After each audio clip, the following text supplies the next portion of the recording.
Selamat pagi para mahasiswa peserta mata kuliah penulisan berita.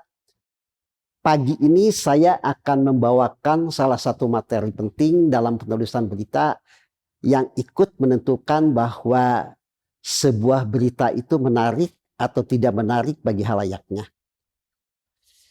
Dalam memproduksi berita bagaimanakah yang disukai oleh halayak media? Nah, jadi berita yang kita produksi itu bukan sekedar memuat atau menyiarkan sebuah peristiwa. Sebuah berita harus memiliki daya tarik.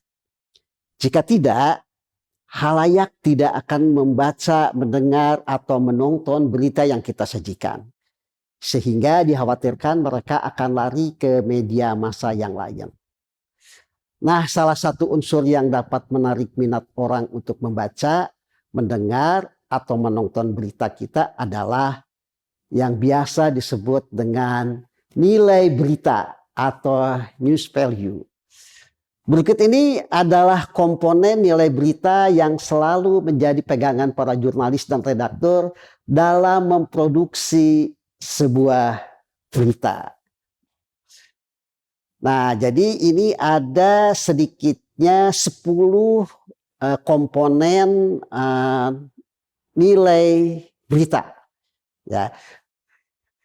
Yang pertama itu adalah keluarbiasaan. Ya, itu yang pertama itu keluarbiasaan. Yang kedua keterkenalan, yang ketiga proximity atau kedekatan. Yang keempat penting, yang kelima konflik, yang keenam akibat yang ditimbulkan, yang ketujuh kekontrasan, 8 emosi, 9 berkaitan dengan angka, yang 10 itu seksualitas. Nah, jadi ini ada 10 komponen nilai berita yang amat sangat mempengaruhi terhadap daya tarik sebuah berita. Ini memang komponen klasik ya. Ini komponen klasik yang selalu digunakan oleh awak media sejak lama. Bukan hanya di Indonesia, tapi ini juga kutipan dari referensi yang ada yang berlaku di luar negeri. Jadi meskipun sekarang ada sedikit perubahan, tetapi sebetulnya tetap ke 10 komponen nilai berita inilah yang dijadikan acuan ya. Meskipun ada sekarang ada komponen yang agak lain ya. Yang agak lain khususnya yang berkaitan dengan dunia digital dengan media lain, tapi pada umumnya mengacu juga ke sini, gitu ya. Yuk kita lihat yang pertama. Yang pertama itu apa yang dimaksud dengan keluarbiasaan. Jadi yang dimaksud dengan luar biasa itu bahwa sesuatu yang di luar kebiasaan orang, ya. Sesuatu yang di luar kebiasaan orang atau sesuatu yang tidak biasa itu biasanya selalu memiliki daya tarik. Jadi ekspedisi keluar angkasa itu sesuatu yang luar biasa. Tetapi luar biasa itu bukan selalu yang harus berteknologi tinggi. Luar biasa itu tidak harus selalu yang hebat-hebat gitu ya. Justru sesuatu yang di luar kebiasaan kita. Ya, hal-hal yang di luar kebiasaan itu biasanya memiliki daya tarik. Misalkan, di sebuah stasiun TV pernah ditayangkan beritanya sederhana, sangat-sangat sederhana, yaitu tentang kebiasaan ada anak balita yang harus makan sebongkah, secuil bagian dari bata merah, ya, dia makan gitu setiap hari. itu kan sesuatu yang di luar kebiasaan. Nah, jadi itu memiliki daya tarik. Ya, dibuat feature, dibuat berita khas itu menjadi sangat menarik. Kebiasaan orang makan, kebiasaan orang berjalan, kebiasaan orang eh, masak, kebiasaan orang dan lain sebagainya dan lain sebagainya. Ya, dan lain sebagainya dan lain sebagainya sampai ke ada orang yang bisa naik sepeda. Ini terjadi di mana ya? Kalau nggak salah di India. Saya baca sebuah berita di India ada orang yang bisa naik sepeda sampai 90 kilometer tanpa pegang stang. Gitu ya. Itu luar biasa. Ya. Nah, yang kedua adalah keterkenalan. Jadi yang terkenal itu bisa orangnya, bisa tokohnya, tetapi juga bisa institusinya, bisa kotanya. Pokoknya sesuatu yang terkenal itu memiliki nilai berita dibanding dengan sesuatu yang tidak terkenal.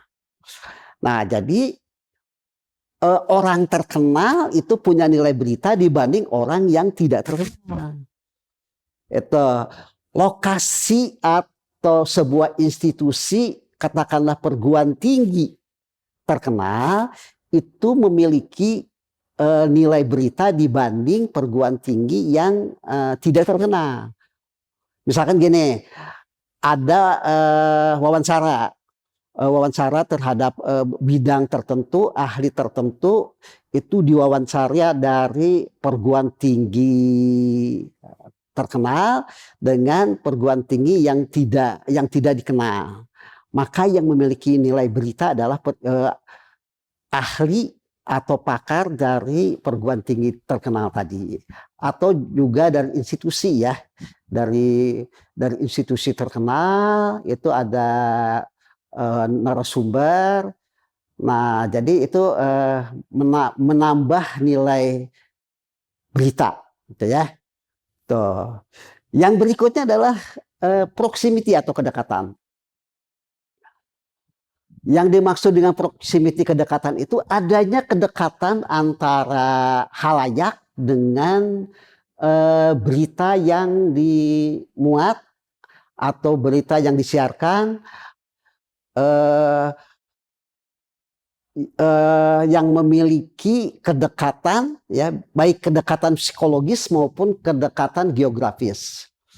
Kedekatan psikologis, misalkan begini, apabila ditemukan berita tentang Unpad, ya, berita Unpad, maka orang yang merasa mahasiswa Unpad atau alumni Unpad, maka dia memiliki keterikatan untuk membaca atau menonton atau mendengar berita yang disiarkan itu. Misalkan ada kecelakaan, ada musibah yang menimpa mahasiswa Unpad, disebutkan mahasiswa Unpad kena musibah, maka yang namanya mahasiswa Unpad, yang namanya alumni Unpad, dimanapun dia berada, maka dia akan memiliki kedekatan tertentu. Nah, oleh karena itu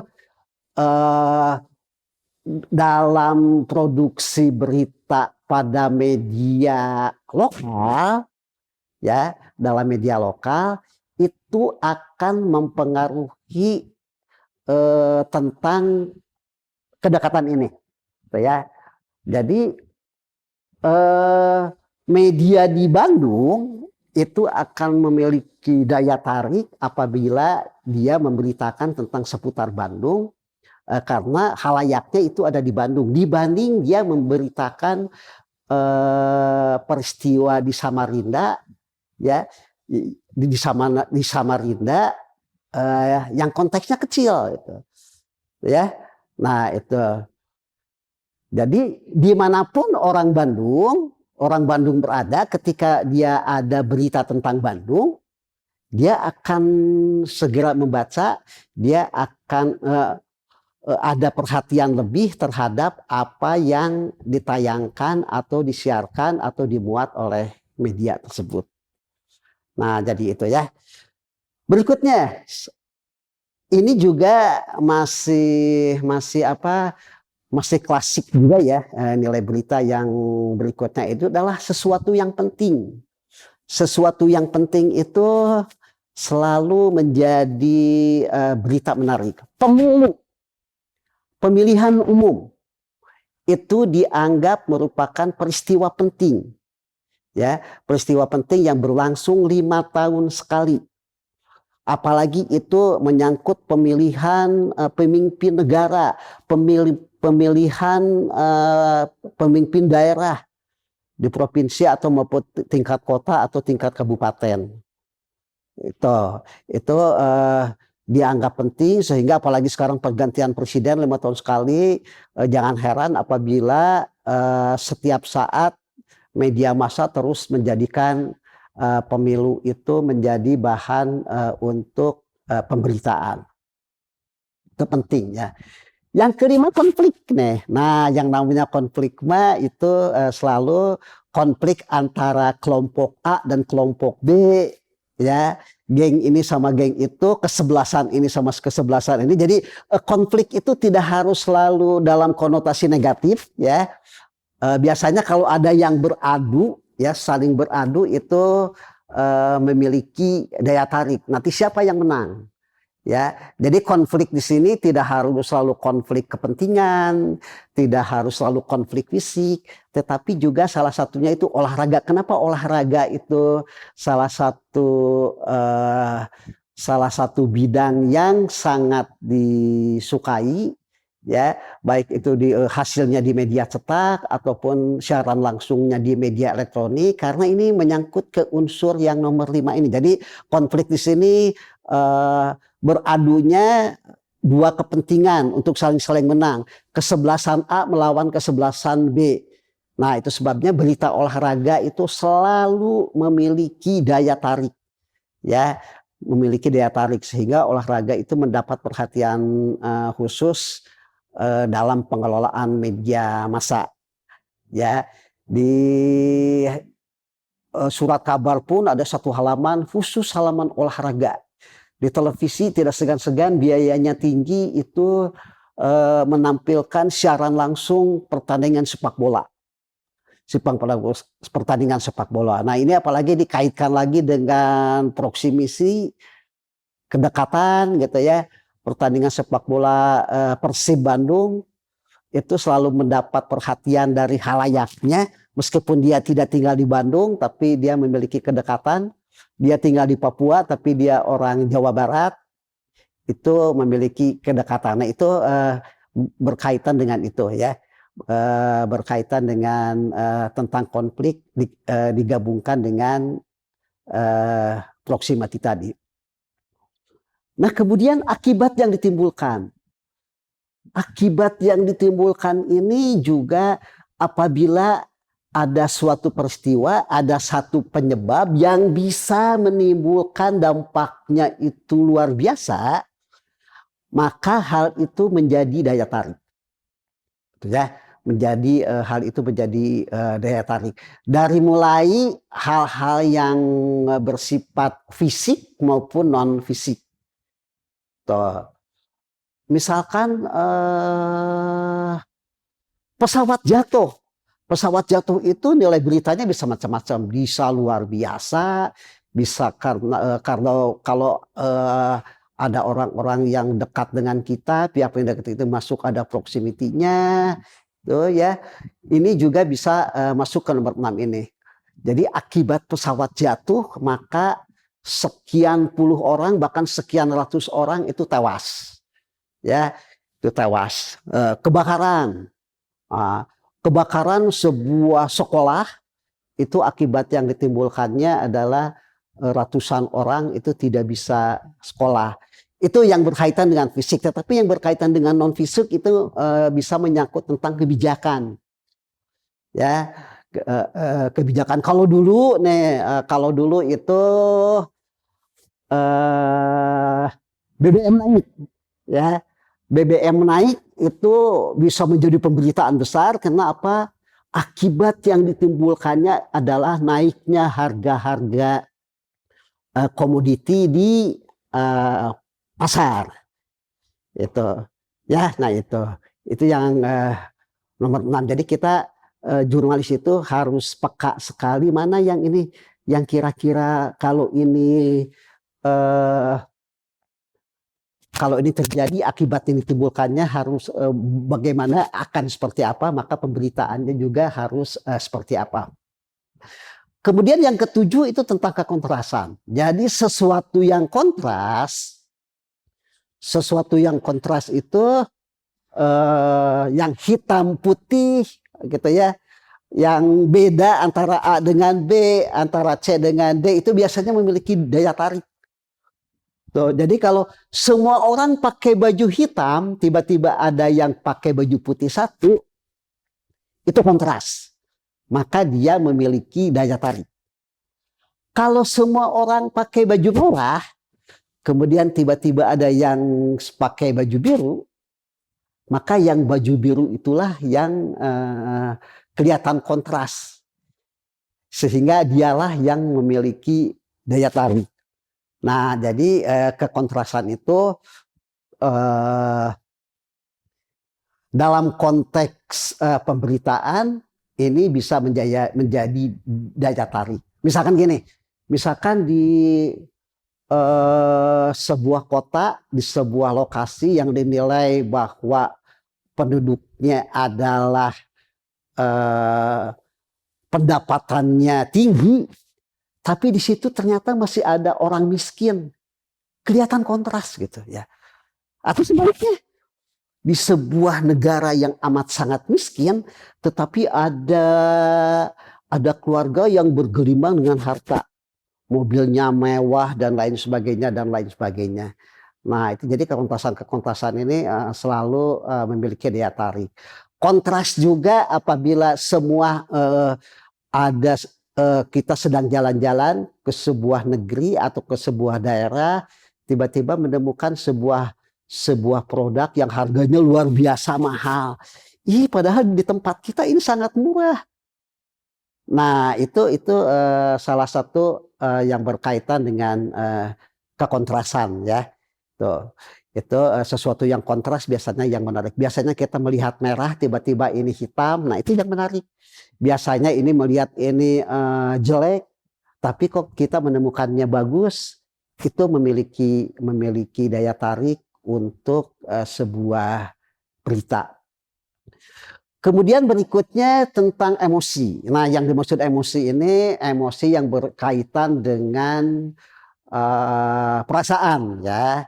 Ini yang berkaitan dengan perasaan. Jadi tulisan-tulisan di media cetak atau pemberitaan di media elektronik seperti televisi yang bisa membuat orang sedih ya, orang sampai terenyuh, sampai ingin membantu ya. Ini rumahnya di mana sih? Saya ingin membantu. Nah, itu biasanya memiliki daya tarik ya. Misalkan ada orang yang terlalu miskin gitu ya. Ini berkaitan dengan emosi, atau ada orang yang kurang beruntung selama belasan tahun bahkan puluhan tahun dia menderita sakit yang sebetulnya sakitnya bisa diatasi, tetapi karena dia berkaitan dengan masalah ekonomi sehingga orang tersebut harus melakukan atau orang tersebut tidak mampu dirawat di rumah sakit ya. Itu memunculkan emosi. Jadi emosi itu tidak harus selalu sedih. Temuan-temuan yang lucu yang bikin orang bisa tertawa juga ya, saking lucunya itu bisa jadi bahan untuk pemberitaan. Yang kesembilan itu sesuatu yang berkaitan dengan angka. Ya, ini berkaitan dengan angka. Maksudnya begini, angka yang sangat besar itu memiliki daya tarik, atau sebaliknya angka yang kelewat kecil memiliki daya tarik ya. Misalkan korupsi yang sampai triliunan, tidak lagi miliaran, wah itu jauh memiliki daya tarik dibanding korupsi yang ratusan juta. Nah, tetapi sebaliknya ada orang yang diseret ke pengadilan gara-gara mengambil biji kapas. Ada seorang nenek diadili di sebuah kabupaten di Jawa Tengah gara-gara dia mengambil biji kapas di sebuah perkebunan yang nilainya hanya di atas angka Rp1.000, ya, di atas Rp1.000. Pokoknya di atas angka yang diatur dalam KUHP. Kalau di KUHP itu kan sesuatu di atas Rp250. Jadi kalau melakukan tindak pidana pencurian di atas Rp250 itu bisa diadili, gitu ya. Nah, jadi ternyata dia nyuri kerupuk yang harganya murah, kemudian dilaporkan ke polisi, gitu ya. Jadi angka ini bisa memiliki daya tarik. Jumlah penduduk yang besar atau jumlah penduduk yang terlalu sedikit, itu bisa menjadi bahan pemberitaan. Biaya kuliah yang sangat murah, gitu ya. Kok murah amat ya ini kuliah di negeri ini? Atau sebaliknya di Indonesia misalkan, di negeri kita itu ada temuan bahwa ini biaya kuliahnya luar biasa mahal sampai miliaran misalkan. Nah, itu biasa gitu. Pokoknya kalau berkaitan dengan angka yang tidak wajar itu selalu memiliki daya tarik. Tidak wajar itu bisa yang sangat besar atau yang sangat kecil. Ya, harga tiket, harga barang, harga apapun, dan lain sebagainya. Dan yang terakhir adalah tentang seksualitas. Jadi seksualitas itu memiliki daya tarik, tetapi mohon dicatat seksualitas bukan dalam arti sensualitas. Tidak harus sensualitas. Misalkan ada bayi yang lahir dengan alat kelamin ganda, nah itu memiliki nilai berita, gitu ya. Berita atau berita-berita tentang perkosaan, gitu ya, peristiwa-peristiwa perkosaan dan yang lain sebagainya berkaitan dengan seksualitas itu memiliki daya tarik. Jadi perlu dicatat, perlu digarisbawahi, yang seksualitas itu tidak selamanya yang harus berkaitan dengan sensualitas. Yang berkaitan dengan sensualitas biasanya memang memiliki daya tarik, ya. Tetapi dalam konteks nilai berita ini, seksualitas itu berkaitan dengan tidak harus selalu dengan sensualitas, ya. Jadi hal-hal yang berkaitan dengan hal yang tadi. Jadi itulah teman-teman mahasiswa 10 nilai berita yang bisa saya sampaikan pada pertemuan kali ini. Nah, kita nanti bahas lagi kaitan-kaitan yang lain berkaitan dengan penulisan berita ini. Terima kasih. Wassalamualaikum warahmatullahi wabarakatuh.